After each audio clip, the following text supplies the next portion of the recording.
به نام آن که دل کاشانه اوست، نفس گرد متاع خانه اوست. به نام آن که جان را فکرت آموخت، چراغ دل به نور جان برافروخت. سلام و درود بی پایان نثار یکایک شما زبان آموزان ارجمند، هواداران زبانهای خارجی، علاوه خصوص زبان انگلیسی. درس بیستم است از سلسله درس‌های زبان انگلیسی از کتاب نیو گرامر تایم 1. خب کسانی که درس‌های ما رو پیگیری دارند، درس گذشته درباره فعل can گفته گذاشتیم و امروز باشد درباره فعل امر یا که بگیم صیغه امر خواهیم صحبت کرد. و اینچنین هر بگاه ساعت‌های 9 به وقت مسکو افیر درس‌های آنلاینی ادامه دارند. دوستانی که میخوان آنلاین اشتراک کنند میتوانند در افیر درس‌های ما نیز اشتراک کنند. خب can این رو درس گذشته گرفتیم، در درس 19 هم بود اگر خطا نکنیم. بله و امروز چقدر گفتیم درس 20 است از صفحه 56 یونیت 10 یعنی قسمتی دهم imperatives. imperatives یعنی فعل امر، صیغه امر، یعنی در گراماتیک معنای صیغه امر را دارد و در علاقیدگی به معنای دستور، فرمان، امر، ضرورت نیز می آید. خب بر رسم یک نگاه میکنیم. میگن is this your new robot? Is this your new robot? Is this your new robot?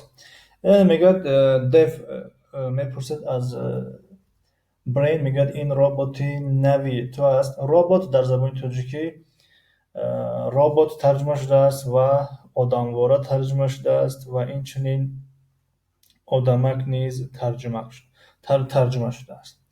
در جواب برین میگد yes it is، بله همون است. say hello رابی و نام این ربات رابی بوده است و میگد say hello یعنی میگد hello بگو یعنی سلام بگو و این ربات میگد hello یعنی سلام. رسمی درون نگاه کنیم.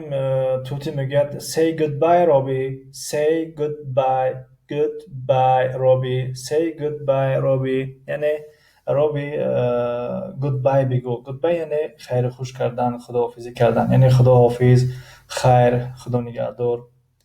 و ربات در جواب میگد goodbye. خب رسمی سه رو نگاه میکنیم. turn left رابی، توتی میگد ترن گردش، گشتن، معنا میدهد left به طرف چپ، یعنی میگه به طرف چپ بگرد، به طرف چپ تاب خور و در اینجا تاب خورده شده است این ربات.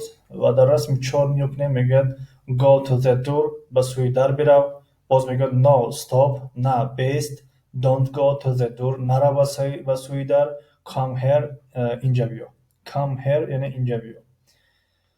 و رسمی 5 رو نگاه کنیم. رابی sit down میگه بنشین و stand up میگه برخیز، خیز از جایت. don't go to the window، به سوی تیرزه نرو. و در رسم 6 نگاه کنیم. الکی از فرمان دادن زیاد، یعنی توتی زیادی بعد فرمان داد. الکی میبینیم که یا که سوخته است یا اگر بطرش تمام شده است، خلاص یعنی در زمین افتاده است. و قاعده امپراتیف، یعنی امپراتیف به دو تقسیم می شود، پوزیتیو امپراتیو و نگاتیو امپراتیو، یعنی صیغه امر مثبت، صیغه امر منفی، یعنی که به شکل دیگر امر و نهی. say hello سلام بگو، say یعنی بگو می شود. همین کلمه هایی که با رنگ سرخ با رنگ سیاه سه رنگ شده اند اینها فعل های امر و اینهاش فعل های نهی هستند. یعنی say بگو، بگو سلام. turn left به طرف چپ بگرد. go to the door به سوی در برو. negative imperative یعنی نهی don't go to the door. don't go to the door یعنی به سوی در نرو. don't turn left یعنی به طرف چپ تاب نخور. خب look, choose and write یعنی نگاه کن، انتخاب کن و بنویس. stand up, go, come, close, open, write, sit down, say. خب در اینجا رسمی یک رو نگاه کنیم. علاقه خودش کار کرده است. come here یعنی اینجا بیا. رسمی دوم go یعنی go to the door به سوی در برو. رسمی سوم open the door یعنی در رو بکشا. رسمی 4 close the window یعنی تیرازه رو بپوش، محکم کن. رسمی 5 sit down. رسمی 6 stand up. رسمی 7 write your name. رسمی 8 say goodbye. put the words in the correct order یعنی کلمه ها رو با ترتیب بگذار، با ترتیب کن. در اینجا مثلا window the to go اما عرضلش که هستن جمله مرتب اینجوری میشه go to the window با سوی تیرازه بیرا. read book your read میشود read your book. خب to write names میشود write two names. on sit chair the میشود sit on the chair. your drink milk drink your milk. your eat spinach میشود eat your spinach. spinach به زبان تاجیکی اسفناج و اسپناک اسفناج و اسپناک یعنی قریب است به زبان تاجیکی فارسی. خب imperatives یعنی همون شکل امر.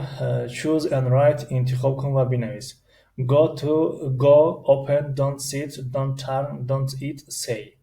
در اینجا don't sit on this chair در بالای این کرسی نشین. to the park میشود go to the park. my chocolate میشود don't eat my chocolate. your box میشود open your box. left میشود don't turn left یعنی به طرف چپ نگرد. hello میشود say hello. خب look, choose and write نگاه کن، انتخاب کن و نویس. read یعنی فعل نهی باید کنیم. come فعل امر. sit close talk open eat. در اینجا زوی بیمار است و دیو همراه برین خبرگیری آمدن. میگن hello زوی، سلام زوی. بعد زوی میگه please close the door لطفا در رو بپوش دیو. رسمی دوم don't open the window دیو I've got a cold میگه تیرزه رو نکشو دیو من سرماخوردگی دارم یعنی بیمار است. رسمی سه نگاه کنیم میگه on that chair brain یعنی sit down on that chair brain میگه در بالای اون کرسی بنشین. my chocolates دیو میگه don't eat my chocolates دیو. و رسمی چهار نگاه کنیم my book یعنی don't read my book کتاب ما رو نخون. brain talk to me talk در اینجا talk میاد یعنی با من گپ زن یعنی بیمار خبرگیری اومدین کتاب ما رو نخونم بیا با من گپ زن مقصد. و در رسمی آخران 5 brain میگه دیو معذرت در این جای خالگی میشه come with me دیو همراه من بیا دیو. goodbye زوی get well soon یعنی شفا یابید، به زودی خوب شوید، به زودی بهبودی یابید یعنی در اینجا come میاد come. خب تمرین دیگر look and write بنگر و بخوان بنگر و بنویس. خب در اینجا در صنف نگاه کنیم معلمه گپ زده است، بعضیش صحبت کرده استین، بعضیش خنده دارن، بعضیش قنفت یعنی شیرینی خورده هستن، بعضیش موسیقی گوش دارن. و در اینجا میگه school rules، قاعده های صنف. Don't talk in class، در صنف گپ نزنید. Listen to your teacher، با معلمتون گوش دهید. Don't eat sweets یعنی شیرینی نخورید. Close the door یعنی در رو پوشید. Don't run fast، تیز ندوید. Don't listen to music یعنی موسیقی گوش نکنید. Play a game، بازی کنید. Give instructions to your partner یعنی دستورات یا اوامر، امرها، فرمانها بده به رفیقت. Listen to A and follow the instructions یعنی به قسمت A گوش ده و سپس مثل که A تکرار کرد تونست پیروی از آن دستورات بکن. مثلا در اینجا میگه open mouth، open your mouth. و این دیگرش باشد count to 5 یعنی تا 5 حساب کن. count to 5 و close your eyes در اینجا علامت خطا است، معنی را دارد که یعنی نپوش.